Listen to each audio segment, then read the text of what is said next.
오늘 함께 느헤미야서 1장의 말씀을 이제 나누고자 하는데요. 먼저 오늘 본문을 좀 이해하기 위해서 느헤미야서의 배경을 좀 간단하게 나누고 오늘 본문으로 좀 들어가도록 하겠습니다. 이스라엘의 역사를 보시면 저희가 지금 사무엘상 말씀을 통해서 다윗 이야기를 나누고 있잖아요. 그 다윗 시대를 지나서 약 한 450년 정도가 지나면 이스라엘이 이제 망하게 됩니다. 그러니까 하나님의 계속된 경고에도 불구하고 이스라엘 백성들이 하나님을 떠난 그 결과였습니다. 그 과정을 보면 이스라엘이 이렇게 남과 북으로 나눠졌다가 그 북이스라엘이 먼저 이제 아수르라는 아시리아라는 나라에 의해서 기원전 722년경에 이제 망하게 되고요. 이후에 남유다는 바벨론이라는 그 나라에 의해서 기원전 586년경에 이제 망하게 됩니다. 그러니까 아수르하고 바벨론은 지금 이제 이라크 지역에 있는 있었던 나라들이었는데요. 이 나라들이 한때 강성했을 때 이들에 의해서 이제 이스라엘이 멸망을 당한 것입니다. 그 중에 북이스라엘을 이제 멸망시켰던 아수르는 그 속국 정책을 되게 강하게 좀 펼쳤습니다. 속국의 그 민족성을 말살시키기 위해서 그들이 택한 방법이 뭐였냐면 민족 혼합 정책을 썼습니다. 그래서 이주시켜가지고 이제 혼합이 돼서 이스라엘의 혈통이 이제 아예 섞여가지고 이제 이스라엘의 고유 민족성이 완전 사라지게 됩니다. 그래서 그들을 보통 가리켜서 사마리아라고 부르게 됩니다. 반면에 남유다를 멸망시켰던 그 바벨론은 속국 정책을 포용 정책을 이렇게 펼쳤거든요. 그래서 그들의 문화나 종교들을 인정해주는 그런 방식으로 다스렸는데 대신에 남유다의 많은 인원을 포로로 이제 자기 작국으로 끌고 가버립니다. 그래서 이스라엘 백성들이 포로로 이렇게 끌려갔던 시대를 이스라엘 역사 가운데 포로 시대라고 저희가 보통 부르거든요. 그래서 느헤미야서는 이 포로 시대를 배경으로 쓰여진 책입니다. 한편에 이스라엘이 멸망당하기 전에 하나님께서 이제 선지자를 통해서 미리 예언하셨던 내용들이 있었는데 그것은 너희는 돌이키지 않으면 망할 거다 계속 이렇게 말씀하셨는데 그러나 너희가 그곳에서라도 회개하면 다시금 너희를 돌아오게 하겠다, 회복하게 하시겠다라고 예언을 하셨습니다. 이제 그 예언이 이제 이스라엘을 멸망시켰던 바벨론이 이제 망하고 그 위에 이제 바사 제국이 세워지거든요. 바사 제국이라고 페르시아라고 보통 보시면 되는데 이제 페르시아 제국이 세워지고 나서부터 그 예언이 점차 이루어지게 됩니다. 그렇게 이제 하나님께서 예언하셨던 대로 또 하나님의 도우심과 또 역사하심을 통해서 어떤 일이 일어났냐면 이스라엘 백성들이 그 포로 생활로부터 귀환하는 일들이 일어나는데 총 3번에 걸쳐서 귀환을 하게 됩니다. 1차 귀환은 수르바벨과 예수아라는 사람이 백성을 이끌고 와서 가장 먼저 뭘 하냐면 성전을 회복을 시킵니다. 그러니까 이스라엘에게 있어서 여호와 신앙의 가장 중심이 성전이었죠. 그래서 가장 먼저 돌아와서는 성전을 지은 것입니다. 그리고 나서 2차 귀환은 에스라라는 사람이 하나님의 말씀을 가르쳤습니다. 그래서 신앙의 개혁과 또 회개운동, 부흥운동이 일어나게 됩니다. 이제 2차 기원이 지난 13년 정도, 14년 뒤가 바로 오늘 3차 기원, 느헤미야의 이야기인 것입니다. 이제 오늘 이제 본문으로 좀 들어가 보도록 하겠습니다. 그 시작이 어떻게 되냐면 바로 포로로 끌려온 나라에서 시작이 됩니다. 앞에서 제가 설명드렸듯이 바벨론이 아니라 바사 제국입니다. 본문 1장 1절이 이렇게 시작을 합니다. 하가랴의 아들 느헤미야의 말이라 아닥사스다 왕 제20년 기스르월에 내가 수상궁에 있는데 라고 하죠. 이 아닥사스다 왕이 누구냐면 에스더서에 보면 아하수에루 왕이라고 나오거든요. 이날 영화 300에도 나왔던 크세르크세스라는 페르시아 왕입니다. 아닥사스다 왕은 아하수에루 왕의 셋째 아들이었습니다. 그리고 수상궁은 이 아닥사스다 왕에게는 4개의 궁전이 있었는데요. 그 중에 하나의 궁이었습니다. 그러니까 이제 바사제국 아닥사스다 왕 20년에 이 바사제국에 있는 수상궁에서 오는 이야기가 시작이 되고 있는 것입니다.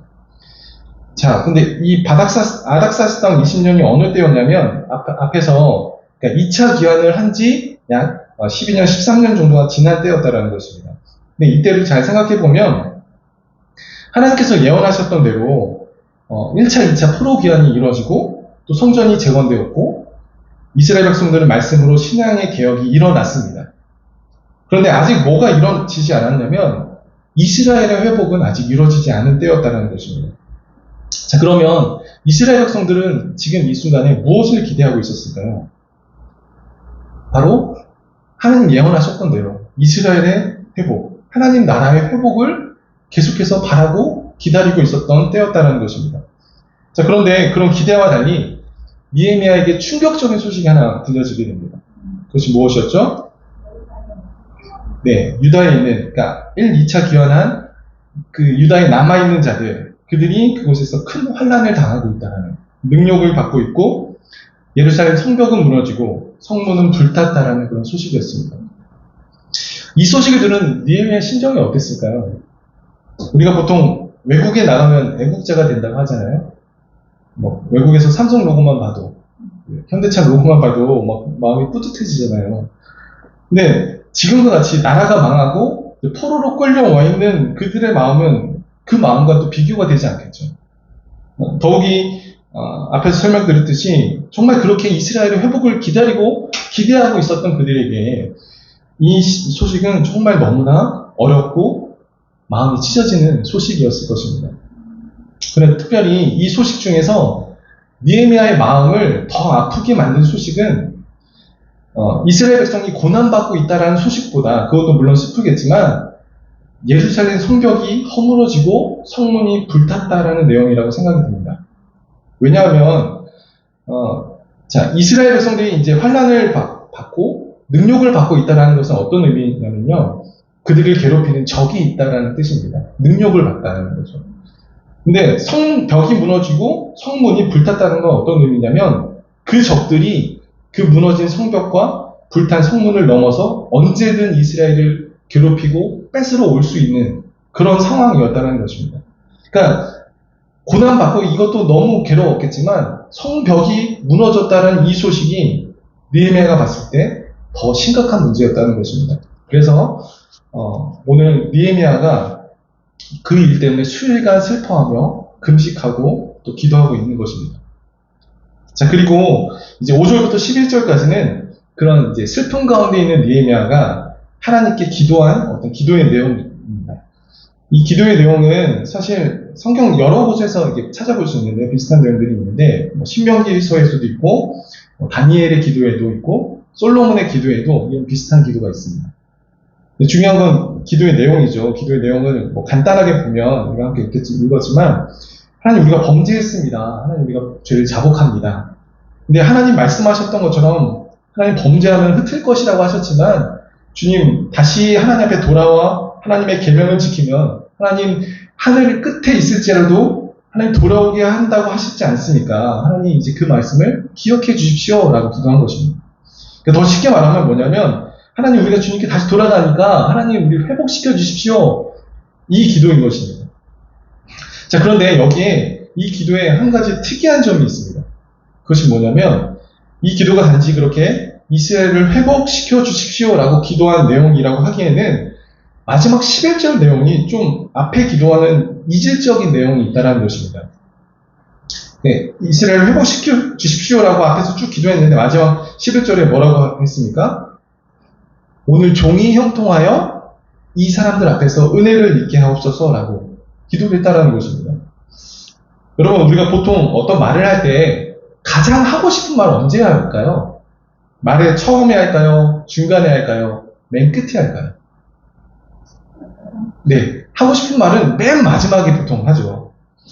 그러니까 이 느헤미야의 기도에 이스라엘을 회복시켜 주십시오 라고 기도한 것이긴 하지만 사실 느헤미야가 진짜 하나님께 구하고 싶었던 기도는 그것이 아니라 11절의 기도였다는 것입니다.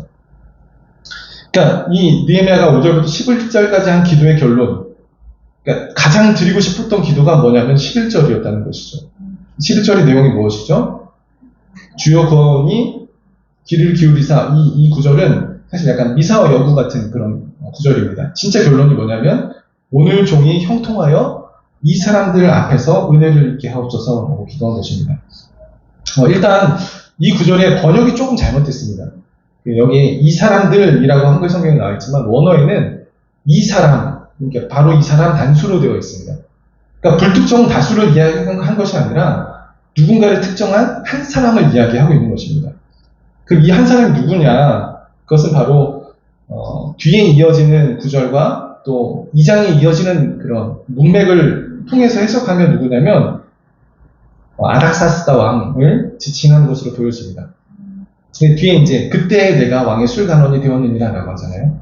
여기서 또 술관원이라고 하면 뭐 기억하시겠지만 그 요셉이 감옥에 있을 때 술관원장, 빵관원장이 나왔었죠. 그 왕의 측근이었던 그들이 왕의 측근이었던 것처럼 술관원은 왕과 되게 가까운 그런 위치에 있는 자리입니다. 당시 뭐 다니엘도 그랬지만 그 유다 백성들이 포로 신분이었지만 그들이 이렇게 높은 자리에 앉을 수 있었다는 것은 느헤미야가 그만큼 어떤 성실함과 또 정직함과 어떤 능력을 보여주었기 때문에 참 인정받은 사람이었다는 것을 알 수 있습니다. 어쨌든 중요한 건 그런 자리에 앉았던 느헤미야가 이스라엘을 회복시켜달라고 기도하면서 무엇을 하나님께 요청하고 있냐면 자신이 형통하여져서 이 사람, 그 아닥사스다 왕에서 은혜를 입게 해달라고 기도하고 있다는 것입니다. 이게 왜 느헤미야가 이 왕 앞에서 은혜를 입게 해달라고 기도를 했을까요? 이 문맥을 보시면 아시겠지만 이 단순히 내가 다 잘 되고 하나님 복 달라는 그런 의미는 기복적인 의미는 아닐 것입니다. 그러면 이스라엘을 회복시켜 달라고 한 기도의 결말이 왜 자신이 은혜를 입게 해달라는 것이 되었을까요? 이것이 무슨 의미일까요?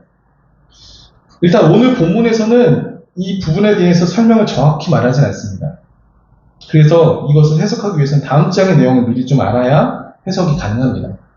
그래서 2장에 가서 보면 느헤미야가 어떤 내용이 나오냐면요. 결국 이제 왕 앞에서 어떤 왕의 은혜를 입고 어떤 허락을 받게 됩니다.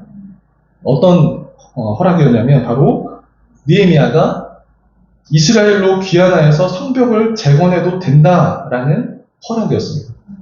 그러니까 1장에서 기도했던 것이 2장에 그대로 이루어졌는데 그러면 1장에서 기도한 왕 앞에서 은혜를 입게 해달라는 이 기도의 의미는 뭐냐면 자신이 이스라엘로 돌아가서 성벽 재건을 허락받을 수 있도록 왕 앞에 은혜를 입게 해달라는 내용이 함축된 기도라는 것입니다.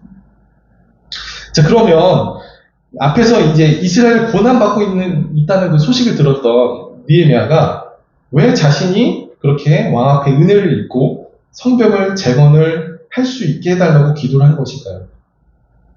그거 왜 그런 마음을 먹었을까요? 사실 앞에서 말씀드렸듯이 술관원 자리는 당시 꽤나 높은 자리였습니다. 타국에서 포로 신분으로 있던 그런 민족이었는데 술관원이 되었다는 것이 얼마나 출세한 일이었겠습니까? 그곳에서 호의코식하며 살아도 되는 상황이었던 것입니다. 그런데 오히려 그가 하나님께 기도하고 있는 것이 뭐냐면 성벽 재건을 위해서 이스라엘로 돌아가서 굳이 사서 고생을 하겠다라는 기도였다는 것입니다. 왜 느헤미야는 굳이 이 술관원이라는 높은 자리를 두고 생고생을 할 수밖에 없는 그 길을 자처하고 있냐는 것입니다. 그것은 이 뒤에 나오는 구절을 통해서 우리가 또 알 수 있습니다. 그 뒤에 이 사람 앞에서 은혜를 입게 하옵소서라고 하고 나서 어떤 구절이 있죠? 그때에 내가 왕의 술관원이 되었느니라. 네. 근데 이 구절도 사실 좀 원어로 다시 봐야 되는데요. 오늘 원어로 좀 많이 설명해 드리네요. 은혜를 입게 하옵소서 하였나니 그때 내가 왕의 술관원이 되었느니라 라고 한글 성경을 보면 어떤 뉘앙스냐면 내가 하나님 형통하게 해주십시오, 은혜를 입게 해주십시오 라고 기도했더니 내가 술관원이 된 것처럼 보여집니다. 그런데 언어에는 그때 내가 술관원이었다라는 완료형으로 쓰였습니다. 무슨 말이냐면 기도해서 술관원이 된 것이 아니라 기도했을 그때 자신은 이미 술관원이었었다라는 뉘앙스입니다. 특별히 이 느헤미야서가 독특하게 쓰여져 있는 성경입니다. 1인칭 시점으로 쓰여져 있거든요. 그러니까 느헤미야의 관점에서 이 성경이 쓰여지고 있습니다. 1절에 보면 느헤미야의 말이라 라고 하면서 내가 수상궁에 있었는데 이렇게 쓰여지고 있죠. 그러니까 이 니에미아의 시점으로 바라보고 그것을 이야기하고 있는 성경이라는 것입니다. 그러면서 마지막에 그때 내가 왕의 술관원이 되었느니라 라고 하죠. 그러니까 이 구절은 그러니까 니에미아의 시점으로 봤을 때 이 기도를 드렸을 때 자신이 마침 술관원이었다라는 그 뉘앙스인 것입니다. 사실 이 마지막 그때 왕의 술관원이 되었느니라 라는 구절이요. 오늘 본문상 이 1장의 맨 끝에 있잖아요. 이 위치가 사실은 되게 어색한 위치입니다. 애매한 위치예요. 왜냐하면 이 구절이 원래 어느 구절, 어느 곳에 있어야 좀 자연스러웠을까요? 그것은 오늘 본문 처음에 니에미아가 자신의 배경을 설명하고 있거든요. 뭐라고 했죠? 아닥사스다 왕 제20년 기스로월에 내가 수상궁에 있는데 라고 그러니까 배경 설명을 한 것입니다. 그러면 니에미아가 이미 자신이 그때 술관원이었다면 이때 배경 설명을 해도 되는 것이었습니다. 내가 왕의 술관원으로 수상궁에 있었는데 이렇게 설명하는 게 오히려 더 자연스럽다는 것입니다. 근데 기도의 내용을 쭉 말하고 나서 굳이 기도문의 그 끝에 그때 내가 왕의 술관원이 되었느니라 라는 구절이 굳이 있다는 것은 이 기도와 내가 그때 왕의 술관원이었다는 것이 무언가 연관성이 있다는 의미라는 것입니다. 그러니까 자신이 이 기도를 드렸을 때 왕의 술관원이었다는 것이 어떤 연관성이 있다는 것을 표현하기 위해서 기도문 뒤에 이 구조를 말하고 있는 것입니다. 쉽게 말하면 그가 왕의 술관원이었던 것이 이 기도를 드리는 어떤 원인과 계기라는 것입니다. 자, 그러면 왜 자신이 술관원이었다는 것이 성벽 재건을 위해서 은혜 있게 해달라고 한 기도의 계기가 되었을까요? 그것은 배경에 설명드렸듯이 술관원은 이스라엘의 다른 어떤 누구보다도 수월하게 왕 앞에 나아갈 수 있는 자리였기 때문이라는 것입니다. 그러니까 니에미아는 성벽이 무너졌다는 소식을 들었을 때 지금 이 상황은 성벽을 재건해야 되는 상황이라고 느꼈습니다. 그런데 그 일에 대한 허락을 받아야 될 왕 앞에 나아갈 수 있는 가장 누구보다 왕 앞에 수월하게 나아갈 수 있는 자리가 바로 왕의 술관원 자리에 앉아있는 자신이었다는 것을 깨달은 것입니다. 이것을 통해 니에미아가 무엇을 깨달은 것이냐면 성벽 재건 일은 하나님께서 자신에게 주신 사명이라는 것을 깨달았다는 것입니다. 자신이 그 기도를 했을 때 보니까 마침 자신이 그 자리에 앉아 있었다는 것. 우리가 설교 때 몇 번 들었던 말씀이죠. 우연과 마침. 이것을 뭐라고 표현하죠? 네, 섭리라는 것입니다. 그러니까 니에미아는 그것을 통해 자신이 술관원 자리에 앉은 것이 우연이 아니라는 것을 깨달았다는 것입니다. 다른 표현으로 하면 바로 하나님의 주권을 인정했다는 것입니다. 여러분, 하나님의 주권을 인정한다는 것은 내 삶의 우연이란 존재하지 않는다는 고백과 같습니다. 이스라엘 성벽이 무너진 그 소식을 들었을 때 마침 자신이 왕의 술관원에 위치해 있다는 것을 느꼈다는 것은 거기에 하나님의 목적이 있다는 것을 깨달은 것입니다. 니에미아를 향하신 하나님의 목적, 그것은 바로 성벽 재건이었다는 것입니다. 그것이 바로 니에미아의 사명이라는 것을 니에미아가 깨달은 것입니다. 오늘 본문은 니에미아가 하나님께 성벽 재건이라는 사명을 받게 된 과정을 이야기하고 있습니다. 여러분, 사명이 무엇입니까? 사명은 하나님께서 내 삶을 통해 이루시길 원하시는 뜻이 바로 사명입니다. 그러면 우리 모든 크리스찬에게 하나님 주신 사명이 있을까요? 물론입니다. 하나님께서 우리 모든 사람 한 사람 한 사람을 향해서 아무 목적 없이 이 땅에 태어나게 하지 않으셨습니다. 그 말은 우리 모두에게 하나님의 뜻하신 사명이 있다라는 것입니다. 그런데 우리가 사명이라고 하면 좀 오해하는 일들이 있습니다.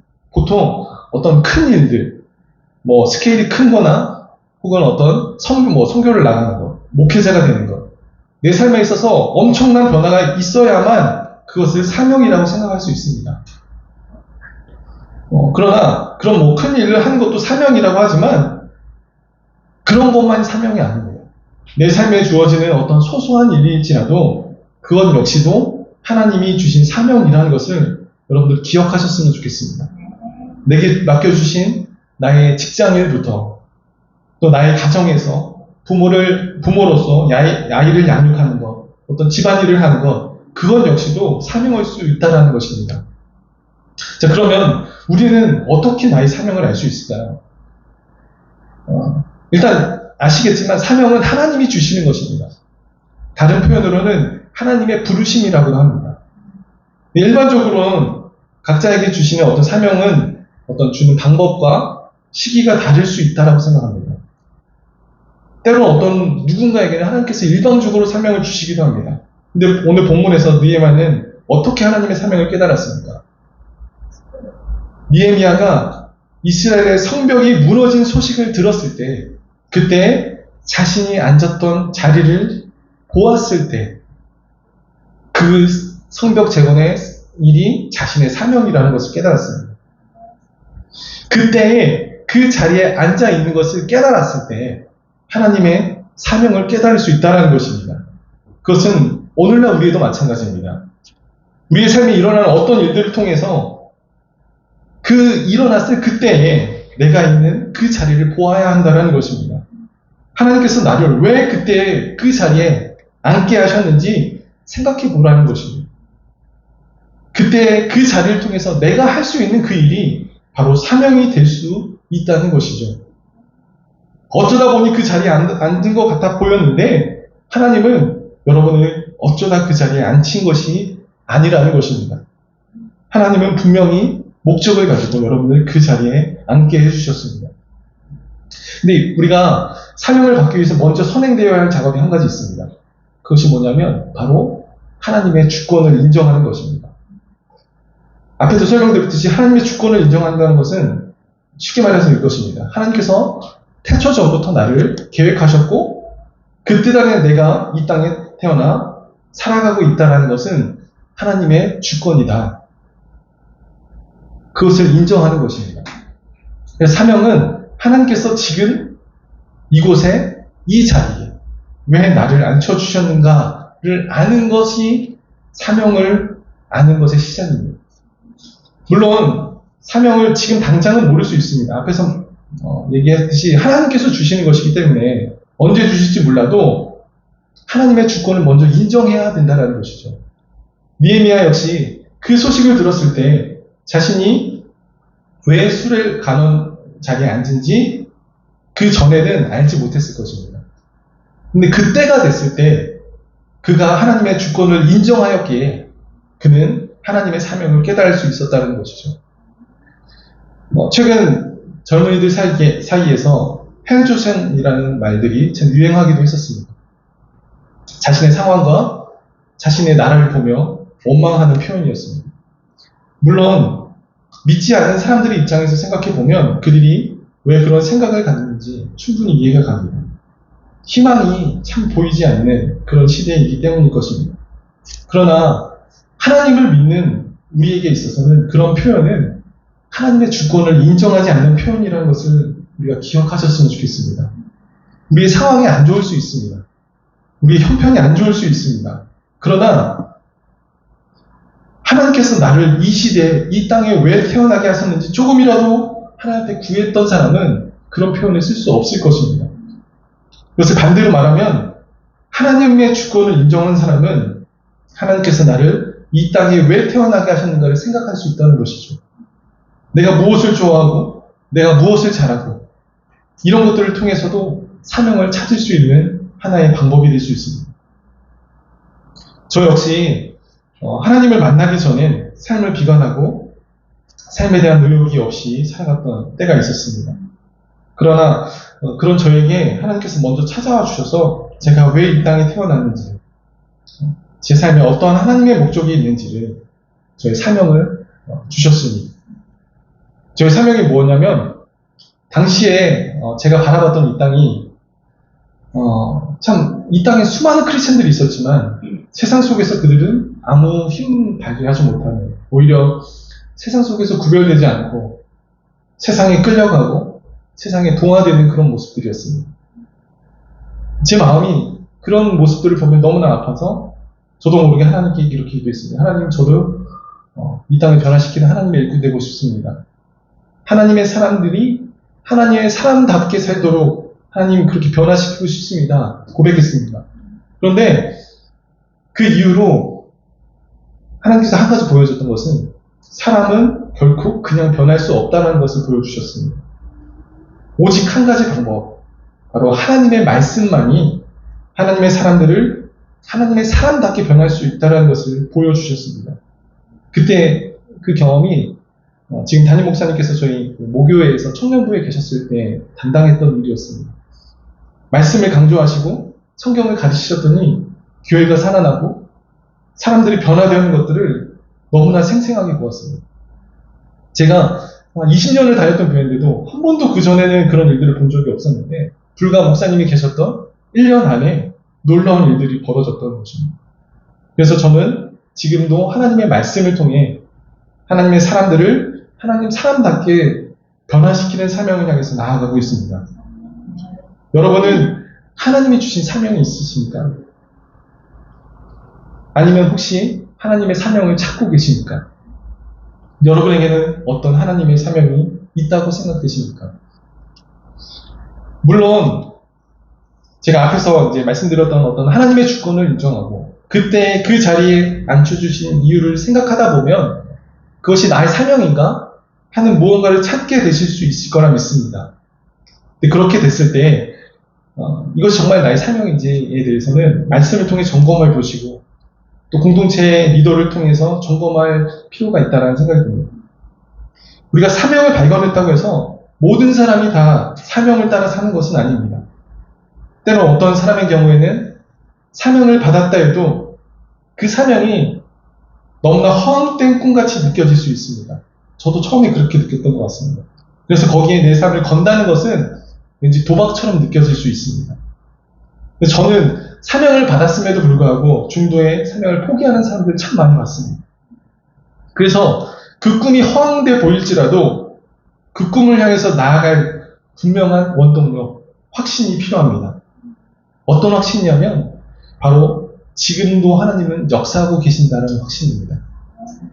하나님의 시계가 돌아가고 있다는 것을 확신하여야 합니다. 느헤미야는 그것을 알았습니다. 자신의 앞서 하나님께서 예언하셨던 대로 믿음의 선배들이 1차, 2차 귀환을 하였습니다. 그러니까 하나님의 예언이 이루어지고 있는 과정이 있다는 것을 그가 알았다는 것입니다. 그래서 그에게 이 성벽 재건의 사명이 불가능해 보일지라도 그가 하나님의 시계가 돌아가고 있다는 것을 확신하였기에 하나님 앞에 은혜를 구하며 나아가고 있던 것이었습니다. 저는 저희 다사랑교회 가운데 하나님의 시계가 돌아가고 있는 줄 믿습니다. 우리가 2023년 7월 30일 대한민국 이 땅에 이 시대 가운데 특별히 용인의 이 어정 다사랑교회에 다니고 있는 것은 결코 우연이 아닌 줄 믿습니다. 살다 보니 어쩌다 보니까 이렇게 온 것이 아닙니다. 하나님의 주권을 인정하는 사람만이 하나님의 사명을 발견할 수 있습니다. 나를 부르신 목적을 깨닫고 그 뜻에 순종하되 내가 할 수 없는 영역엔 하나님의 은혜를 구하며 나아가셨으면 좋겠습니다. 그랬던 느헤미야를 통해서 하나님께서는 성벽 재건을 이루셨습니다. 마찬가지로 우리가 우리의 삶에 하나님의 은혜를 구하며 나아갔으면 좋겠습니다. 그때에 나를 그 자리에 앉혀주신 하나님의 목적을 생각하며 내가 이 자리에서 할 수 있는 일이 무엇인지 고민하셨으면 좋겠습니다. 하나님께서는 여러분을 아무 이유 없이 그 자리에 앉히지 않으셨습니다. 내가 할 수 있는 일이 아주 사소해도 좋습니다. 그 사명에 순종하셨으면 좋겠습니다. 그러면 그 작은 일도 반드시 하나님께서 사용하실 줄 믿습니다. 한 주간 나를 그때 그 자리에 앉히신 하나님의 사명이 무엇인지 고민하며 그 뜻에 순종하는, 그래서 하나님께 쓰임받는 귀한 성도님들 되시기를 주님의 이름으로 축원드립니다. 이 시간 함께 기도했으면 좋겠습니다.